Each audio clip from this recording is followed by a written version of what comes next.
So good morning mga Kigwars, Ohio. Today is June 22, Monday. Alas 6 ng umaga mga Kigwars. Work tayo today. So andito ako sa closet area kay kukuha ko ng uniform ko. And si Sarah Chan is sleeping pa at saka yung asawa ko.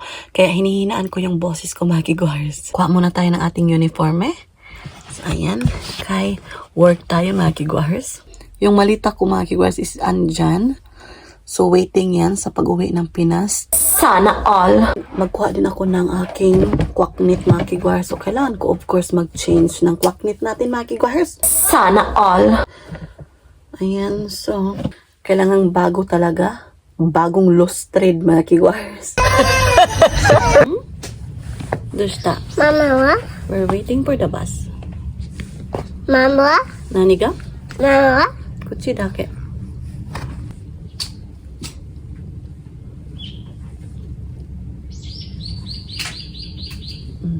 It's a bird sound. Tweet, tweet, tweet, tweet, tweet. Kawaii ne.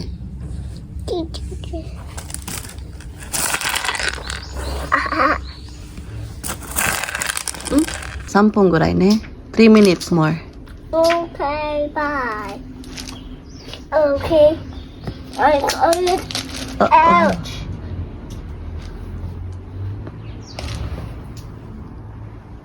Two eyes.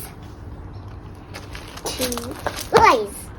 Pumunta na sa school si Sarah Chan mga Kigwars. So ngayon, napag-isip-isip ko, mag-jacket na lang ko mga Kigwars o diretso. So, hindi na lang ako mag-t-shirt. Diretso na ba? Yung wala na kang inner bitaw na susuotin. Baga man siya. So, hindi makikita yung inside mo talaga mga Kigwars. So, mag-jacket na lang ako diretso kay para mga Kigwars, yung hayahay bitaw yung pamati kasi humid ngayon. Kasi June na, 'di ba? Humid tapos maulan, so sticky siya. Ito pala mga Kigwars is pang summer talaga to mga Kigwars, may SPF siya. So magganito lang ako mga Kigwars para hayahay yung pamati ko. Ito yung aking lunch, yung uden. Nabili ko to sa supermarket kahapon mga Kigwars. Ito yung aking lunch for today. Meron tayong itlog, radish, ayang yung tofu, tapos meron tayong kunting rice. So, dito ako kakain sa sofa. So, yung ating lunch, kailangan kong kumain. Of course, kay may trabaho ta mga Kigwars. So, di ta gusto na malipong mga Kigwars sa atong trabaho. Diba? Kay kapiso niya ta mga Kigwars. Unsao na lang ang kati ng ulo ko. So, ito yung ating susuotin sa ating pagta-travel, sa ating pagpabiyahe kay 1.5 hours yung ating biyahe mga Kigwars. Included na yan sa pagpunta ng ating work. So, itadakimasu. Kain tayo. Nagwa-watch ako mga Kigwars. So ngayon nakalinis na ako ng konti kasi kahapon is grabe yung aming paglilinis, 'di ba? Para siyang general cleaning kumbaga mga Kigwars. So konti na lang yung aking nilinis, yung mga ginamit kanina ni Sarah Chan at kay Mr. K mga Kigwars, yung mga kalat na konti. Yun lang yung aking inarrange, tapos nagsampay na din ako mga Kigwars, so okay na. So without further ado, kain na tayo kay malita sa atong trabaho mga Kigwars. O din yung aking pagkain mga Kigwars, binilhan ako ng asawa ko kahapon. So ayan, ang sarap nito as in. Lutong-luto na siya mga Kigwars, the very long hours.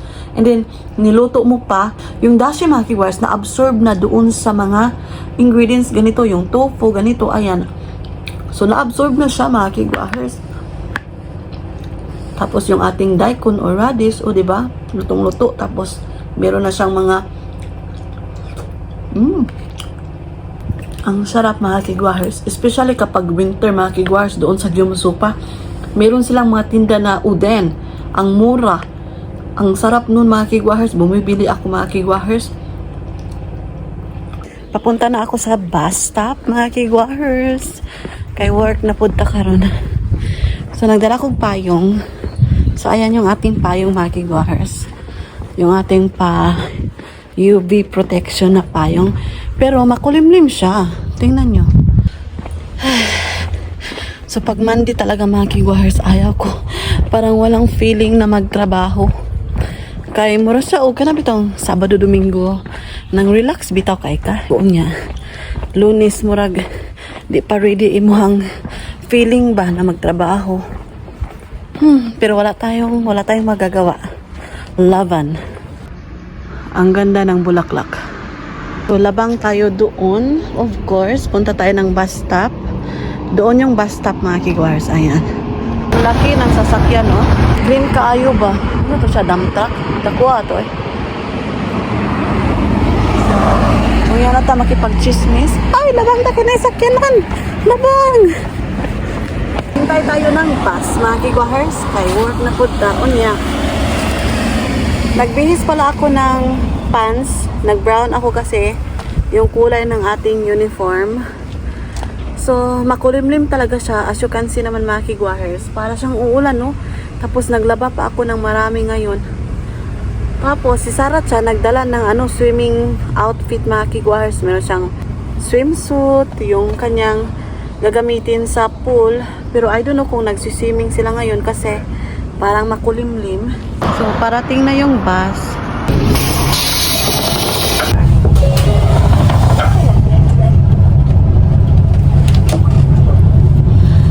See you later. 次は富山インターセンター第宝石金プラチナブランド品時計 So, dito na tayo sa train station. Hintay muna ako ng train.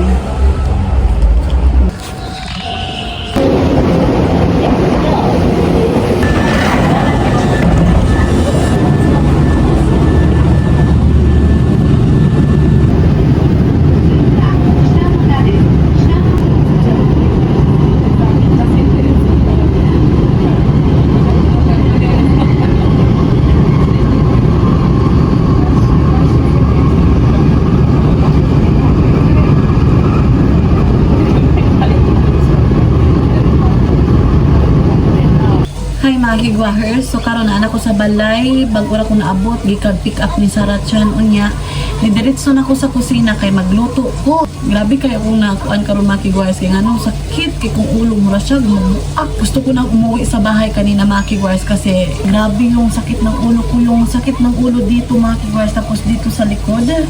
Para sa mabibiit yung ulo ko mga kigwahers, as in yung gusto ko nang umiyak pero hindi pwede kasi nagtrabaho ka ganyan mga kigwahers, so giutong na lang yun ako. Pero ngayon mga kigwahers, okay na, recovering pa stage.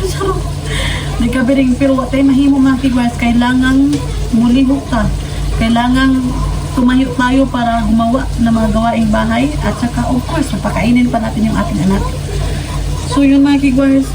So, daghan kay mga plastic diri mga kigwahers, kay mga gamot, yung Daiso, nilagay ko muna dito yung ganito kasi kukunin ni Sarah Chan paglalaruan niya.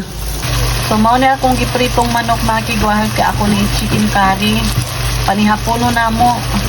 So, andito na si Sarah Chan mga kigwahers. So, naghihintay ako na maluto yung ating piniritong manok. So, yun yung ating lutuin mga kigwahers para sa ating curry. Pinirito ko muna para mawagtang yung mga langsa ba.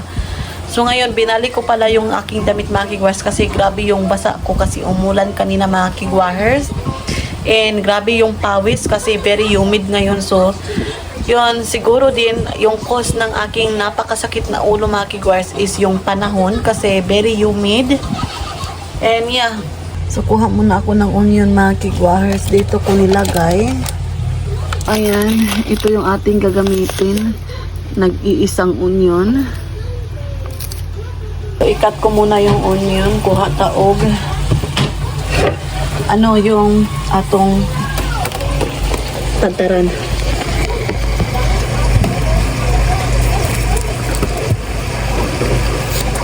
Pagpasensyahan niyo yung mga plastic dyan mga kigwahers kasi dyan ko muna nilagay kasi paglalaruan ni Sarah dyan. So isang buong onion yung ating hihiwain mga kigwahers para sa ating chicken curry. So, talong lang yung aking i-mix dito na gulay mga kigwahers sa ating chicken curry. Ikapoy dyan ko mga kigwahers. Uy, kapoy kayong adlawa. Sakit pa dyan kay kong ulo. Hindi ko talaga alam na magkasakit yung ulo ko today mga kigwahers kasi wala parang happy lang ako. Wala. Pero hindi ko pinakala na magkakaganito ako today. As in, pwede pa sa brownish talaga. Ilagay na natin yung onion. Ayan. Kayan ko muna sa mga kigwahers.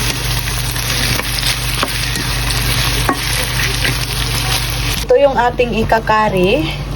So, hiniwa ko na mga kigwahers, tapos nilagyan ko ng tubig para hindi siya maglagom bitaw. So, yan yung technique yan mga kigwahers. Ilagay na natin yung talong. So, ayan lang kasimple yung ating pagluluto ng chicken curry na may talong. I-mix ko muna mga kigwahers para maghalo yung lasa. Kasi tinimplahan ko na yung manok ng dashi, mirin, sake at soy sauce. Tapos, brown sugar. On the floor. Yes. So, hi mga kigwahers. So, ayan, nakaligo na kami ni Sarachan finally. So, refreshing yung aking pamati. So, ngayon, continue tayo sa ating pagluluto ng chicken curry, yung may eggplant. Kay, niundang jud kog luto mga kigwahers kay para ma-refresh bitaw ko kay kapoy kayo ko mga kigwahers, as in pagod na pagod, at saka meron pang pakunti ditong sakit-sakit yung ulo ko, tapos yung dito ko, tapos yung mata ko. Pero ngayon mga kigwahers, parang refresh ako mga kigwahers. So ngayon magtimpla na tayo. So ito yung ating ititimpla sa ating chicken curry. So hindi ko alam kung ano ng flavor nito mga kigwahers, basta ang alam ko iba-iba yung kulay. Ayan, meron siyang black, green, at saka yung pa-red. So, i-mix together ko siya para masarap talaga ba. Nagbibigay siya ng iba't ibang klase ng panglasa. So, kuha lang tayo dito ng isa-isa or dala-dalawa mga kigwahers. Buakin ko muna para ma-separate siya mga kigwahers. So, ano to siya mga kigwahers? Para siyang chocolate ba? Tingnan natin. Yung blocky-blocky siya. So, yung kulay is green. Ayan, para siyang chocolate din mga kigwahers, yung pistachio. O, diba? Ilagay natin yung, ayan. At saka ito, ilagay natin to mga kigwahers. Ayan. Tagdadalawa yung aking lagay mga kigwahers. Tayin ko lang to na mag-melt sila mga kigwahers. So, i-check ko na. So, ayan na yung ating chicken curry na may eggplant mga kigwahers. So, para siyang chocolate, diba? Napaka-easy nito mga kigwahers, as in. And masarap to siya. Grabe yung sarap nito.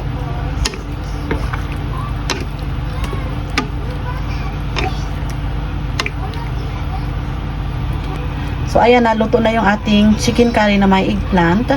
So, ayan, solved na yung ating pang-dinner mga kigwahers. And marami to siya.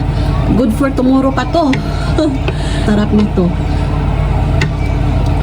So, si Mr. K pala is wala pa mga kigwahers. So, yung oras natin ngayon is 7:45 na in the evening. And maulan today mga kigwahers. Kaya doon ko sinampay yung ating mga sampayin mga kigwahers. And si Sarachan, ayan, nakahiga siya, nagtatanaw ng TV. So, I think that's it for today's video kasi i-prepare ko na si Sarachan. By the way, tapos nang kumain Sarachan, kami na lang ni Mr. K yung kakain mamaya ng dinner. I-prepare ko na siya and magtututbrush na kami mga kigwahers para pupunta ng bedroom. Kasi bukas is school, diba? So, klase na po mga kigwahers and then work tayo. So, I think that's it for today's video. I-end ko na yung vlog kasi luto na yung ating curry. Pwede na ako magpunta ng bedroom after ng toothbrush na ako ni Sarachan mga kigwahers. End ko na yung vlog. So, very simple ganap sa ating a day in our life dito sa Japan. Thank you so much sa pagsama today at sa lahat ng sumusuporta at tumatangkilik sa aming YouTube channel. Honto ni arigato gozaimasu. Sa wala pa nakasubscribe, please do subscribe. Hit notification bell para updated kayo sa aming next video na i-upload. Arigato gozaimasu. Oyasumi nasai. Good night.